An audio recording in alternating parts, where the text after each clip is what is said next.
Hi friends, அஸ்ஸலாமு அலைக்கும். Welcome to taste with us Tamil. இன்னைக்கு நம்ம என்ன ரெசிபி பார்க்க போகிறோம்னா, ஹெல்த்தியான புரோட்டீன் நிறைஞ்ச ஒரு மசாலா சுண்டல் ரெசிபி. குழந்தைங்க ஸ்நாக்ஸ்னு கேட்கும் பொழுது சட்டுன்னு செஞ்சு கொடுத்துடலாம். வாங்க ரெசிபி எப்படின்னு பார்க்கலாம். நிறைய பேர் வீடியோ பார்த்துட்டு சப்ஸ்கிரைப் பண்ண மறந்துடுறீங்க ஃப்ரெண்ட்ஸ். மறக்காமல் சப்ஸ்கிரைப் பண்ணிக்கோங்க. ஒரு கடாயில் 2 டீஸ்பூன் எண்ணெய் சேர்த்து, எண்ணெய் சூடானதும் 1 டீஸ்பூன் கடுகு உளுந்து சேர்த்து, கடுகு வெடித்ததும் கொஞ்சம் கருவேப்பிலை, 3 வரமிளகா, 1 இன்ச் பொடியாக துருவின இஞ்சி சேர்த்து வதக்கி விடணும்.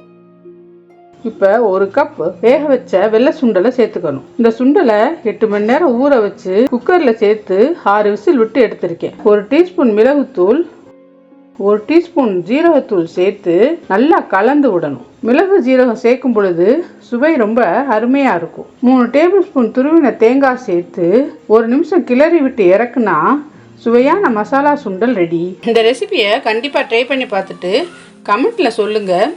ரெசிபி பிடிச்சிருந்தா லைக் பண்ணுங்கள், ஷேர் பண்ணுங்கள், கமெண்ட் பண்ணுங்கள். டேஸ்ட் வித் அஸ் தமிழை சப்ஸ்கிரைப் பண்ணிக்கோங்க. தேங்க்யூ.